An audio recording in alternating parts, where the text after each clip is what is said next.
Hey, salut à tous les gens, c'est Avox, j'espère que vous allez bien, la famille, les affaires, les amis, les amours, la santé comme d'hab, moi ça va super. Alors aujourd'hui je vous retrouve pour une petite vidéo bien sympathique sur un jeu qui l'est tout autant. Je parle d'Assassin's Creed Syndicate bien sûr, le dernier opus de la série qui se passe à Londres. Alors vous allez voir, je vais vous faire une petite vidéo, un petit gameplay parce que j'ai pas mal de choses à vous dire. Je vais aborder pas mal de sujets. C'est une mission, il n'y a pas de spoil, je vous ai volontairement coupé les séquences, on va dire, un peu compromettantes si vous voulez ne pas connaître l'intégralité de l'histoire. Donc là, il y a juste une ascension pardon, du Big Ben.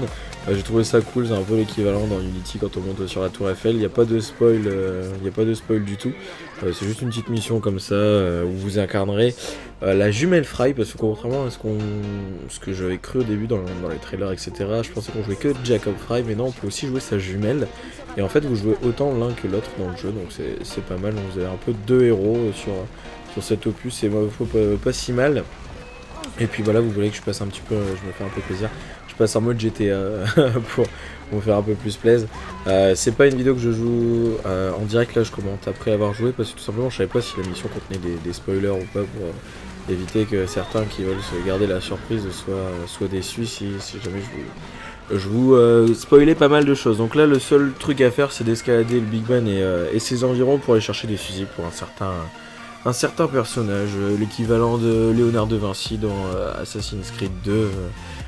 Je vous en dis pas plus, vous verrez en haut. Bref, on a besoin de fusibles, donc on va aller les chercher en haut du Big Ben et des attaques. Et là, on vient de débloquer le grappin. Alors, vous allez voir que dans ce jeu, j'avais l'impression vraiment d'être plus Spider-Man. Là, on vient de quitter le mode GTA pour rentrer en mode Spider-Man. Vous allez voir, donc là, au début, en fait, j'avais pas bien compris comment fonctionnait le grappin.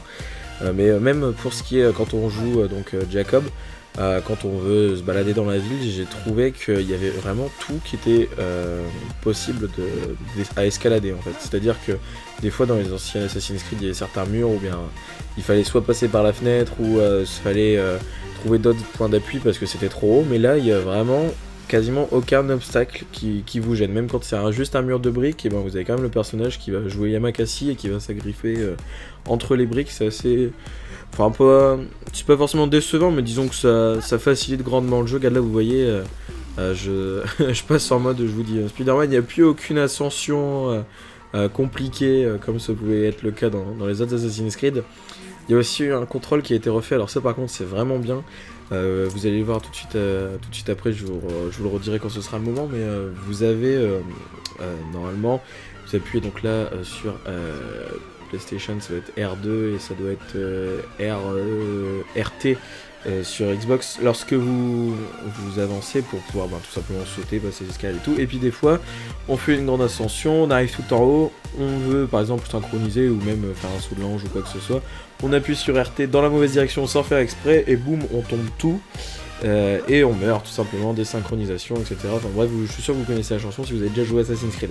Alors là, ce qui s'est passé, c'est que si on veut sauter, donc soit faire un saut de la foi ou même faire un saut vers le bas, il faut faire RT, la touche vers l'avant, et également donc rond sur PS4 et B sur Xbox One. Comme ça vous évite de tomber si vous ne le souhaitiez pas. Alors là, regardez cette vue magnifique quand même sur le jeu est vachement beau. Au niveau de l'histoire, je vous dis, je suis pas encore assez avancé, j'ai pas eu le temps de le terminer, mais c'est vraiment quand même un super jeu. Pour ce qui est encore au niveau graphisme, on n'est pas déçu. Au niveau de l'histoire, personnellement, je trouve que depuis le 3, donc Connor Kenway, après dès qu'on a eu la mort de Desmond donc dans Assassin's Creed 3, je trouve que les histoires ont plus autant de charisme et ont plus autant de lien avec l'animus, etc. que c'était le cas dans les 3 premiers volets, donc je suis un peu déçu à ce niveau-là, mais bon, après ça reste quand même une bonne série, hein, faut pas tout critiquer. Alors justement, je voulais vous parler d'un truc aussi, et certains l'auront peut-être déjà remarqué, je suis sur PlayStation 4 quand je joue. Alors est-ce que c'est la mienne? Oui, c'est la mienne. Alors en fait c'est parti un peu au couille, je voulais chercher un jeu à Micromania, et puis ça fait un moment que je voulais acheter une PS4 parce que bon voilà quoi, je me disais qu'il y avait pas mal d'exclus quand même intéressantes, et puis voilà, je me suis décidé, j'ai acheté le pack. Donc du coup j'ai toujours la Xbox One et la PlayStation 4 et mon PC et les autres consoles encore que j'avais déjà avant, donc les all gen pardon. Donc je vais là, c'est à coup sûr faire une vidéo comparative. Pas Xbox One, PS4, parce que je pense que c'était déjà fait des milliards de fois, mais plus PC, console old-gen, console next-gen.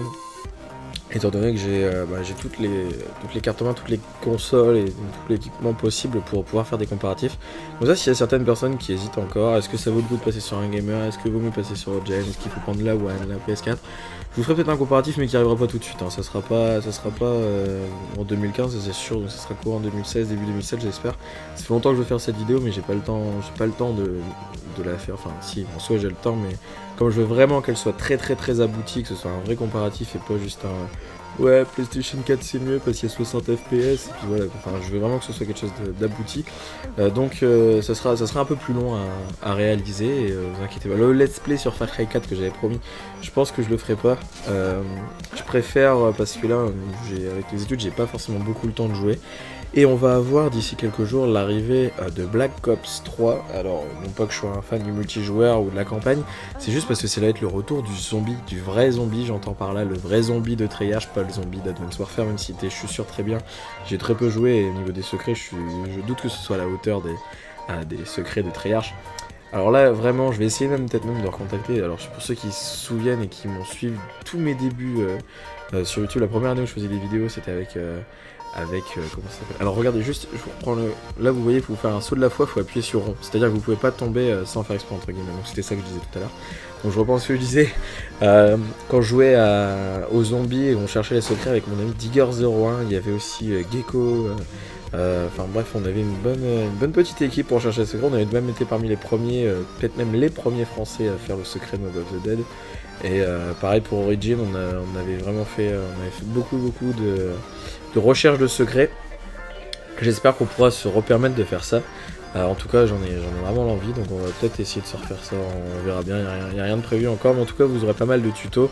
Étant donné que c'est Treyarch, on sait qu'on va avoir des easter eggs, il va y avoir la map The Giant aussi, pour ceux qui savent pas, le remix d'Erise sur Next Gen, sur la PS4, donc ça ferait 3 fois qu'on aura cette map là. En plus vous avez regardé les trailers, il y a des trucs sympatoches qui se passent, c'est à dire qu'on a le Richthofen qui vient tuer le Richthofen du futur ou l'inverse, je sais plus exactement, enfin bref, ça a l'air vraiment encore complet, du bon Treyarch, en plus 3 ans de développement ils ont eu pour faire ce jeu. Je suppose qu'on peut avoir quelque chose vraiment de super intéressant, donc le zombie qui va revenir. Ensuite je pense vous faire quelques petites vidéos, puis je voudrais vous faire des petites vidéos aussi sur Hearthstone aussi, parce que j'ai commencé le jeu là, puis j'aime bien. Enfin bref, pas mal de petits projets. C'est vrai que comme j'ai été à la Paris Games Week là, les 2 jours précédents, ça m'a beaucoup redonné envie de refaire des vidéos, etc. Le fait de rencontrer d'autres youtubeurs et puis même de tout simplement l'univers du jeu vidéo, quoi. Voilà, ça redonne un peu envie de faire des vidéos forcément. Alors pour ceux qui se demanderaient quel jeu j'ai hâte d'avoir, je dirais Just Cause 3 parce que j'ai vu du gameplay et franchement ça a l'air énorme. Alors, comme le 2, des booms partout, un peu à la Michael fucking Bay pour ceux qui connaissent la référence. Mais sinon ouais, Just Cause 3. Il y a bien sûr Black Ops 3 que moi j'ai pas testé à Paris Games Week mais je sais très bien qu'il va être bon forcément. Je suppose. Après, il y a pas mal de casques. Là, je suppose que l'année qui suit va être l'année du casque virtuel, donc il va y avoir pas mal de nouveautés, je pense. Après, qu'est-ce qu'il y a d'autre Je pense que The Division est vraiment le jeu que j'attends le plus. Parce que je l'ai testé et franchement c'était excellent et j'ai vraiment hâte de voir ce que ça va donner. Là je le prendrai sur Xbox One parce qu'il y aura un accès avant sur Xbox One, donc d'ici un mois normalement il sort, si tout se passe bien, parce qu'il a été retardé des centaines de fois ce jeu, donc là j'espère qu'on tient enfin le bon bout. Et puis voilà, The Quantum Break aussi, Quantum Break j'ai vu, alors c'était un petit peu un mélange avec Quantic Dream, etc. Le fait de mêler à la fois le jeu et puis en fonction de ce que vous allez faire dans le jeu, il va y avoir des cinématiques différentes et différentes fins. Mais ça a l'air vraiment pas mal. Je pense que ça peut être quelque chose d'intéressant à ce niveau-là. Donc, ensuite voilà, donc vous voyez le gameplay. Là, je vais redescendre tranquillement, aller reparler à notre cher acolyte qui va aller donc utiliser ses fusils pour faire des trucs un peu sympatoches. Enfin, voilà, je vous en dis pas plus. Si vous souhaitez découvrir l'histoire, je vous laisse le faire vous-même, libre à vous de cette histoire, même les suivre des let's play, hein. Je suis sûr qu'il y a des dizaines de let's play sur YouTube bien plus intéressants qu'un simple gameplay de 10 minutes, hein. Forcément. Pour ce qui est donc des vidéos qui vont venir, comme le jeu Black Ops 3 sort dans une semaine, je pense que je vous ferai déjà une vidéo, c'est sûr, enfin je compte la faire, c'est la vidéo Nuketown 2025, enfin non pas 2025 du coup, mais le nouveau Nuketown, parce que Nuketown est encore refait une troisième fois. Il va forcément y avoir un secret avec les têtes de mannequins, c'est sûr, donc je vous posterai la vidéo. Je compte pas forcément être le premier à le faire, parce que je sais très bien que quoi qu'il arrive, les gens l'auront fait avant moi, ils ont certainement accès au jeu avant.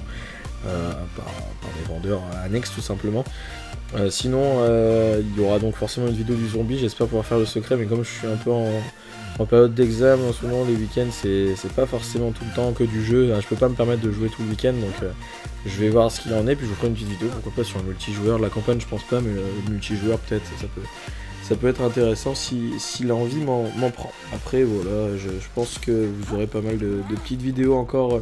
Comme l'année dernière, je pourrais pas me permettre de faire une vidéo toutes les semaines comme je faisais au début de ma chaîne, parce que j'ai tout simplement plus le temps, je pense que ça vous pouvez le comprendre.